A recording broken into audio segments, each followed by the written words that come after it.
नमस्कार, स्वागत है आप सभी का INI न्यूज़ इंडिया में। मेरे साथ जुड़ चुके हैं कुमार शाम, एक बहुत बड़े यूट्यूबर हैं जो पॉलिटिक्स पर अपना मत रखते हैं, विश्लेषण करते हैं। अगर आपने इनकी वीडियोस नहीं देखी, देख सकते हैं, समझ सकते हैं। बहुत से लोग हैं जो इनको फॉलो करते होंगे, इनको समझ और पहचान भी जाएंगे। पहली बात, कुमार भाई आपका बहुत बहुत स्वागत है मेरे चैनल पे। बहुत शुक्रिया वैभव, आपने मुझे बुलाया। तो कुमार भाई, मैं शुरुआत करना चाहूँगा। पहला तो मेरे पास ऐसा कोई सूची नहीं है, जिस लिस्ट नहीं है जिसमें सवाल हो और मैं आपसे सवाल करूं। तो रैंडमली हम जो बात करेंगे उसमें कीवर्ड उठा करके आपसे बातचीत, उसी में से सवाल बनाएंगे, उसी में से जवाब लेने की कोशिश करेंगे।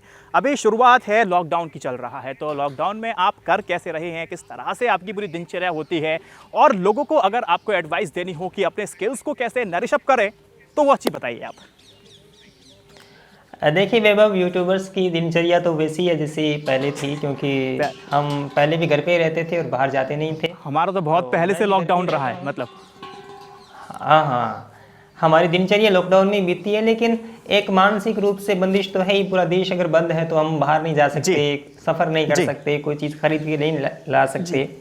और बात रही लोगों के लिए, तो लोगों को मैं बस यही कहना चाहूँगा कि ये खाली वक्त है, ये जीवन का मूल्यांकन करने का वक्त है कि हम कितना जी लिए और कितना आगे जिएंगे, तो उसमें हमें क्या करना है। ये एक विश्राम है जिसमें हम आंतरिक चेतना में झांक कर देख सकते हैं।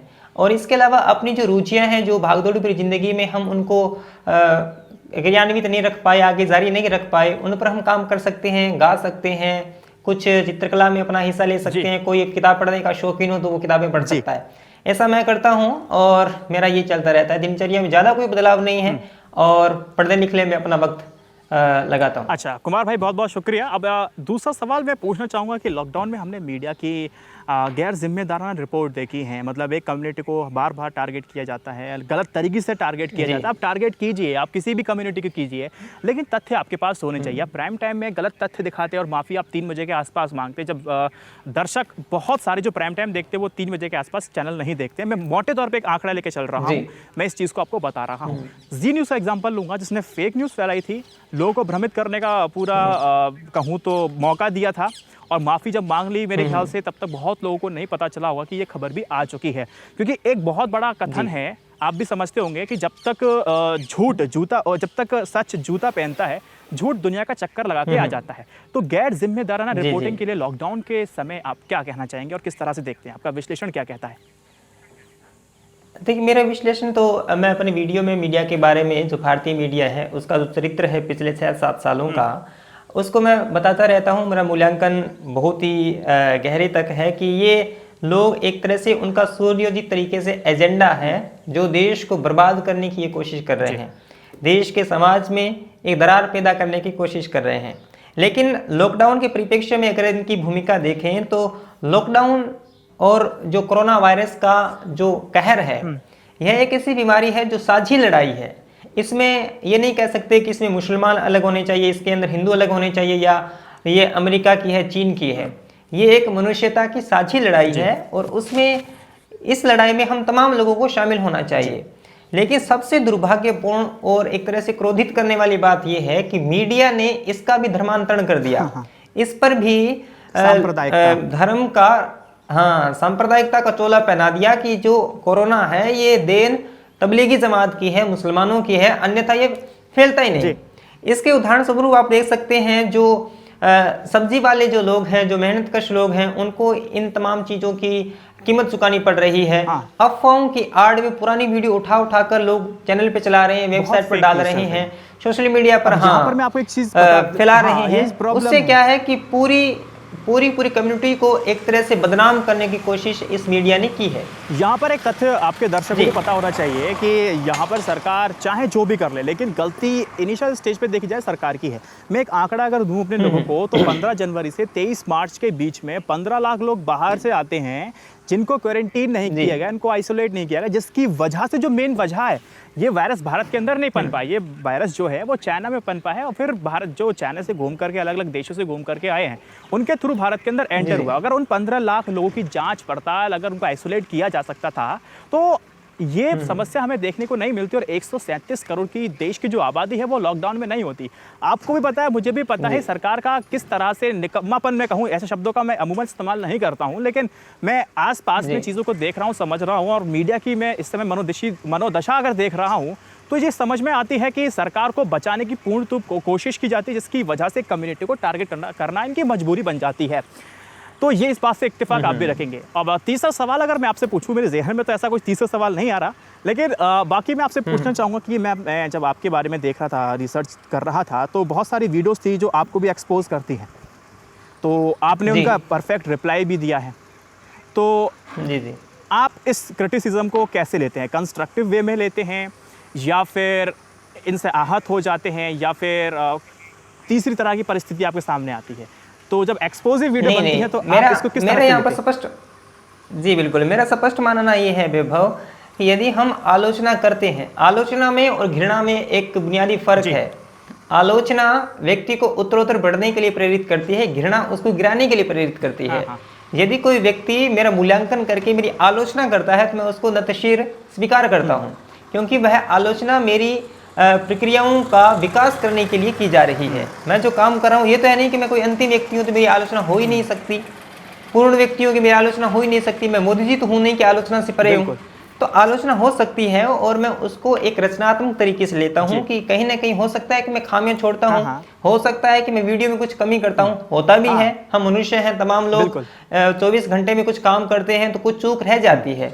तो एक्सपोज करने वाली जो बात है और उसमें कुछ बुनियादी तथ्य हैं कि वास्तव में मैंने कुछ गलत किया है, तो मैं उसको स्वीकार करने में मुझे कोई हर्ज नहीं है। मैं बहुत ही उदार हूँ इस मसले में, क्योंकि यदि मैं आलोचना करता हूँ तो मुझ में यह क्षमता होनी चाहिए कि मैं आलोचना स्वीकार भी कर सकूं। नहीं, बिल्कुल सही बात तो है, क्योंकि मैं आलोचना करता हूं वीडियो के माध्यम से, तो जो लड़के आलोचना मेरी करते हैं तो मैं उसको स्वीकार करता हूं, उनकी बातों को आत्मसात करता हूं। पॉजिटिव वे में आप इस चीज को ले जाते हैं। जी बिल्कुल, ये बहुत अच्छी बात है। अच्छा, आपने बताया बहुत सारे चैलेंजेस फेस करते हैं आप भी और मैं भी करता हूँ। कई बार हम लोग रिसर्च करते हैं तो हो सकता है कि शायद हम तो एक एक्सपर्ट है नहीं, हो सकता है किसी चीज को हमने गलत तरीके से समझ लिया। हम इसके लिए करते क्या है, हम पूरा एक स्क्रीनशॉट को हम शेयर करते हैं, आप लोग भी देख सकते हैं, हम लोगों को बताते हैं, लिंक भी है, जाकर के देख सकते, तथ्य का आप जाकर के देख सकते सत्यता है नहीं है। तो यहाँ पर एक कुमार श्याम एक यूट्यूबर हैं, उनको किस तरह के चैलेंजेस फेस करने पड़ रहे हैं पिछले 6 महीने के यूट्यूब के इस एल्गोरिथम से? आपको क्या समझ में आया कि अब एक इंडिविजुअल यूट्यूबर के लिए सबसे बड़ा चैलेंज क्या हो सकता है, हो रहा है इस समय? क्या हम जैसे छोटे क्रिएटर सर्वाइव कर पाएंगे, जहाँ मीडिया के बहुत बड़े बड़े जाइंट्स हैं, जो बड़े बड़े जो लोग हैं वो यूट्यूब पे आ चुके हैं? अब इस चैलेंज को किस तरह से लेते हैं और आगे क्या बताएंगे? अब चैलेंज बढ़ गया है। अब चैलेंज बढ़ गया क्योंकि शुरुआत हुई थी ना तो कुछ लोग थे तो ज़्यादा भीड़ नहीं थी, प्रतिस्पर्धा नहीं थी, और अब यूट्यूब पर वो लोग आने शुरू हो गए जो टेलीविज़न पर काम करते थे। तो अब हमारे लिए चुनौतीपूर्ण समय है, क्योंकि जो बौद्धिक लोग हैं, जो कि इस पेशे में बहुत ही मंझे हुए लोग हैं, तो हम उनके बीच अपने आप को कैसे स्थापित कर पाएंगे? एक चुनौती तो ये है। दूसरी चुनौती ये है कि YouTube को ये नहीं पता है कि वीडियो के अंदर बात अच्छी की जा रही है या बुरी की जा रही है। उस तरह का नहीं है। अगर आप अगर जैसे कहते हैं ना कि एक टेलीविजन के स्तर पर एक टीआरपी होती है और YouTube पर टीआरपी को व्यूज के आधार पर नापा जाता है कि जिस व्यक्ति के ज्यादा व्यूज आते हैं वो मतलब ज्यादा बड़ा यूट्यूबर है, और जिसके व्यूज कम आते हैं वो मतलब किसी काम का नहीं है। ये चीज तो मैं इस बात को नहीं देखता। जैसे देखिए, रवीश कुमार जी की टीआरपी बहुत कम है, तो इसका मतलब क्या है? रवीश कुमार जी क्या पत्रकार नहीं है, अच्छे पत्रकार नहीं है? अगर यूट्यूबर किसी के व्यूज कम आते हैं तो भी वो उतना ही बेहतर यूट्यूबर हो सकता है यदि उसकी वीडियो में तथ्यपरक बातें हों, बुनियादी समझ हो और जमीनी समझ हो। अगर आप सोशल मीडिया की चटखारी भाषा के अंदर बात करेंगे, जो टेलीविजन हिंदू मुसलमान करता है, वही बात अगर आप यूट्यूब पर करेंगे तो आपको लोग जरूर देख लेंगे, क्योंकि एक बहुत बड़ी भीड़ है वो देखेगी आपको। लेकिन समझना जरूरी ये है कि यदि हम गोदी मीडिया से लड़ रहे हैं, गोदी मीडिया की जो मंशा है, नीयत है, उससे अगर लड़ रहे हैं, तो कम से कम हमें उस नीयत से अलग होकर यूट्यूब पर काम करना होगा। तो मेरे लिए चुनौतीपूर्ण समय ये है, और बात ये है कि पहले तो मापदंड ये हो गया है कि व्यूज के आधार पर यूट्यूबर्स की जो क्षमता है उसको मापा जा रहा है। जो प्रतिभाएं हैं वो मतलब वो बातें नहीं कर पाते जो अक्सर अन्य लोग कर पाते हैं, उसकी वजह से उनके पास व्यूज कम है, सब्सक्राइबर धीरे धीरे बढ़ रहे हैं। और एल्गोरिथम की तो बात मैं ये कह ही दी आपको कि यूट्यूब को नहीं पता है कि वीडियो के अंदर क्या ऐसी बात है जो कि बेहतर बात है या बुरी बात है। तो यह समय लॉकडाउन का भी है। हाँ, ये चैलेंज है मेरे लिए कि अपनी बात को उन बड़े लोगों के बीच में स्थापित कैसे किया जाए, और जो चटखारी बात करके पूरी ऑडियंस को अपने आप से जोड़ने की कोशिश कर रहे हैं, तो अपनी अच्छी संयत भाषा को उनके बीच में कैसे स्थापित किया जाए। भाषा के साथ अगर खुद को स्थापित किया जाए तो आप लंबी रेस के घोड़े बन सकते हैं, ये बात निकल करके आती है। बिल्कुल, बिल्कुल, बिल्कुल। लेकिन फिलहाल जो मुझे चैलेंज दिखाई देता है वो सिर्फ यही है कि हम छोटे यूट्यूबर के पास हर चीज की कमी है, साधन की, संसाधन की, आर्थिक रूप से हम उतने संपन्न नहीं हैं हम अपने वीडियोस को प्रमोट कर पाए। हमारे पास उतना बड़ा नेटवर्क नहीं है कि वो वीडियो शेयर हो जाए। एक बहुत बड़ा संस्थान है, मैं नाम नहीं लूंगा, वो कुछ महीनों में लॉन्च होता है और लगातार देखेंगे तो सब्सक्राइबर उसके 10 मिलियन के आसपास हो जाते हैं, क्योंकि उसके पास 15 लोगों की टीम है। कोई एनिमेशन का काम करती है तो कोई किसी तरह का स्क्रिप्ट बनाता है, वो सिर्फ टेलीप्रॉम्प्टर पे आके पढ़ना शुरू कर देता है। तो साधन संसाधन के रिलेटेड हमारे पास जो हैं बहुत चैलेंजेस हैं, इसको मैं लेता भी हूँ। एक बात यहाँ पे मैं जोड़ना चाहूँगा कुमार भाई कि एक चीज़ मैं मान के चल रहा हूँ कि अब जो मीडिया में भी दो तरह के धड़े हैं, एक है पांडव और एक है कौरव। एक बात कीजिए बहुत देर से 1 घंटे से तो मैं जद्दोजहद करनी पड़ी है मुझे रिकॉर्ड करने के लिए, तो थोड़ा सा मुझे घंटा हो गया। तो मैं कह रहा था कि अब जो मीडिया का जो धड़ा है, एक तो मीडिया पांडव वाली हो चुकी है, एक मीडिया कौरव वाली हो चुकी है। जब मैं मीडिया कौरव कहता हूँ तो 900 चैनल्स हमारे सामने दिखाई दे जाते हैं और यूट्यूब पे सिर्फ चंद ही चैनल हैं जो एक्सपोज करना शुरू करते हैं। बहुत सारे चैनल्स हैं जो प्रोपेगेंडा को फैला रहे हैं। पब्लिक उनको भी अंधभक्ति में उनको फॉलो कर रही है। तो समस्या यहाँ पर हमारे लिए चैलेंजेस बड़े हो जाते हैं। इस चीज़ को आपको मानना पड़ेगा कि पांडव कौरव, मीडिया पांडव एक तरफ और कौरव मीडिया एक तरफ, हमारी लड़ाई अब चालू हो रखी है, धर्म युद्ध अब छिड़ चुका है। तो हमें कोशिश करनी है कि देश की जनता को प्रातिभाषिक से सीधे हमें व्यावहारिक सत्ता तक लेकर के आना है। यानी कि जो मीडिया में आपको दिखाया जा रहा है पूर्ण रूप से सत्य नहीं है। गरीबों की बात करते करते ये लोग अमीर बन जाते हैं और जब अमीर बनने के बाद गरीबी की तरफ देखते ही नहीं है। मैं बहुत बड़ा एग्जांपल दे दूं अर्नब गोस्वामी की, मैं सिंपल सा बात कर रहा हूँ, बहुत जिम्मेदारी से कह रहा हूँ। टाइम्स नाउ की जर्नलिज्म को आप देख लीजिए, रिपब्लिक की आप जर्नलिज्म को आप देख लीजिए। कुमार शर्मा भाई आपने भी देखा होगा कि जमीन आसमान का अंतर आ गया है। क्यों आ गया है? फंडिंग को लेकर आ चुका है। मैंने इस बात को अपने चैनल में उठाया भी, तो इस चीज़ को पब्लिक को समझाना एक बहुत बड़ी जिम्मेदारी बन चुकी है। तो कुमार भाई आप कुछ बात आप मुझे बताइए, क्योंकि मैं ज़्यादातर बातें अपने चैनल पे इकोनॉमिक्स की करता हूँ, आर्थिक विश्लेषण की बात करता हूँ, क्योंकि सरकार इस समय आपने भी देखा कि सरकार ने जिस तरह का बेल आउट पैकेज दिया है वो नाकाफ़ी है, सिर्फ 0.8% GDP का दिया है।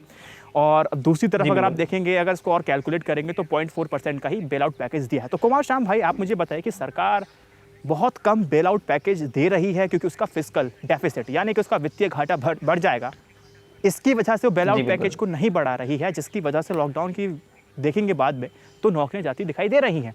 तो आप कैसे देखते हैं कि इकोनॉमिक बेल आउट पैकेज को आप किस तरह से देखते हैं कि सरकार बहुत कम दे रही है और सरकार को बढ़ाना चाहिए? तमाम इकोनॉमिस्ट भी इस बात का जिक्र करते हैं, तो आपका विश्लेषण क्या कहता है, क्योंकि आप तमाम तरह के आर्टिकल्स पढ़ते हैं, आपके भी बहुत सारे जी बिल्कुल जी बताइए। हाँ, मैं जैसे जो अर्थव्यवस्था की बातें हैं, मैं तकनीकी रूप से ज़्यादा उतना महीन नहीं हूँ कि उसको गहरे से समझा पाऊँ। मैं मोटे तौर पर सामाजिक विश्लेषण करता हूँ और समाज के अंदर सरकार की जो योजनाएं हैं, जो नीतियाँ हैं, उनकी जो क्रियान्वयन की क्रिया है सरकार के द्वारा वो कितनी चुस्त है, मैं उस पर डिपेंड करता हूँ। गांधी ने एक बात कही थी कि संपूर्ण विकास आपकी योजना की प्रासंगिकता तभी सिद्ध होती है जब समाज के आप आखिरी व्यक्ति के आंख का आंसू पहुंच सके। अब महत्वपूर्ण ये है कि सरकार ने जो योजना बनाई है वो लॉकडाउन के अंदर गरीबों तक पहुंच रही है या नहीं पहुंच रही है, पहली बात ये। और लॉकडाउन के अंदर तमाम उद्योग कारखाने वो बंद पड़े हैं तो वो नौकरियां जा रही है, मीडिया के अंदर छंटनी हो रही है। सुप्रीम कोर्ट में अभी उसकी सुनवाई चल रही है, मेरे ख्याल से मीडिया के अंदर छंटनी हो रही है, उनको निकाला जा रहा है, कम पत्रकारों को रखा जा रहा है। तो हाँ, तो सरकार को उनकी देखरेख करनी चाहिए। यदि आप 5 ट्रिलियन की इकोनॉमी बनाना चाहते हैं, उसके बाद में ये महामारी आ जाती है और आपकी जो रफ्तार होती है उसमें ठपक लगती है, उससे पहले भी अर्थव्यवस्था ज्यादा ठीक नहीं थी। महत्वपूर्ण बात आपने यहाँ पे उठा दी है कि अब सरकार का जो ठीकरा फूटने वाला है वो कोरोना वायरस पे फूटने वाले। हम करें क्या? हम तो 2024 में कोरोना वायरस से अगर हम प्रभावित नहीं होते, हमारी GDP, हमारी इकोनॉमी उस तरह की हो गई होती। सर सिर्फ 3 मिनट और दीजिए, मैं रिकॉर्डिंग हो चुका है, फिर मैं चला जाऊंगा। तो यहाँ पर ये प्रॉब्लम हुई है। तो यहाँ पर इस चीज़ को थोड़ा देखना होगा हमें भी कि क्योंकि इससे पहले भी हमें देखा है कि अगर आपको 5 ट्रिलियन इकोनॉमी की तरफ अगर आपको बढ़ना है तो आपका जो जीडीपी ग्रोथ होना चाहिए वो 2 डिजिट में होना चाहिए, 10, 11, 12% होना चाहिए। लेकिन लगातार जब से आपने ऐलान किया है तब से अब तक मात्र कभी 4% तो कभी 3%, तो कई बार तो 1% है, क्योंकि जो डाटा फज किया जाता सरकार के द्वारा वो भी जी जनता को देखना चाहिए। तो कुमार भाई 2-4 बातें अगर आप कुछ कहना चाहें, क्योंकि मेरे पास भी समय कम है, क्योंकि आप सारी परिस्थिति आपको पता ही है, तो आप मुझे बताइए कुछ लास्ट में क्या कहना चाहेंगे, या फिर कुछ एक आध सवाल अगर आप पूछना चाहें मेरे से पूछ सकते हैं, फिर मैं वीडियो को एंड मैं ये कहना चाहता हूँ, बस मेरा अंतिम रूप से यही कहना है कि मैं किसी को सलाह तो नहीं दे सकता कि आपको ये करना चाहिए। मैं अपनी राय रख सकता हूँ जो मैंने निजी जीवन में अनुभव किया है कि गोदी मीडिया से लड़ने के लिए यूट्यूबर्स का साथ जुड़कर काम करना आवश्यक है, क्योंकि उनकी रीच समाज की जड़ तक है। टेलीविज़न हर घर में है, टेलीविज़न में इकोसिस्टम बना हुआ है, तमाम चैनल आप खोल के देख लें, एक ही तरह का राग अलापा जा रहा है। तो हमें उस वातावरण में सेंध लगानी है, और वो सेंध किस तरह से लगानी है, वो संयत भाषा से, विश्वास के साथ और जनता का भरोसा जीतने के साथ हमें वह सेंध लगानी है। नहीं, बिल्कुल आपको, जैसे मेरा ख्याल ये है कि जो भी यूट्यूबर अपनी भाषा के अंदर मर्यादित भाषा में, वह भाषा जो आंगन में, गांव के देहात में बैठकर देखी जा सके, माँ बाप भाई बहन साथ बैठकर अपना आपका वीडियो देख सके, ऐसी भाषा का इस्तेमाल करके आप जनता तक पहुंचने की कोशिश करेंगे। यदि आप सोशल मीडिया ही चटखारी भाषा में बात करेंगे तो निश्चित रूप से आप उसी वर्ग तक सीमित रह जाएंगे जो लोग उस मीडिया को भी देखते हैं। तो मेरा ख्याल ये है कि जनता से जुड़ने के लिए जनता की भाषा में बात करें, जनता के मुद्दों की बात करें, और मेरा ख्याल है कि आप निश्चित रूप से इस भूमिका को ठीक तरह से निभा रहे हैं।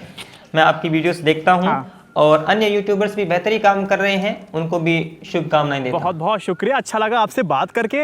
लेकिन लास्ट पे अगर मैं इसको सम अप करूँ इस चीज़ को, तो मैं सिर्फ यही चीज़ कह सकता हूँ कि बाकी यूट्यूबर जिनकी रीच अच्छी हो चुकी है वो भी यूट्यूबर्स का ध्यान रखें, क्योंकि प्रॉब्लम सिर्फ यही है कि हमारी लड़ाई सिर्फ 2-4 मीडिया चैनल से नहीं है, 900 लोगों से है।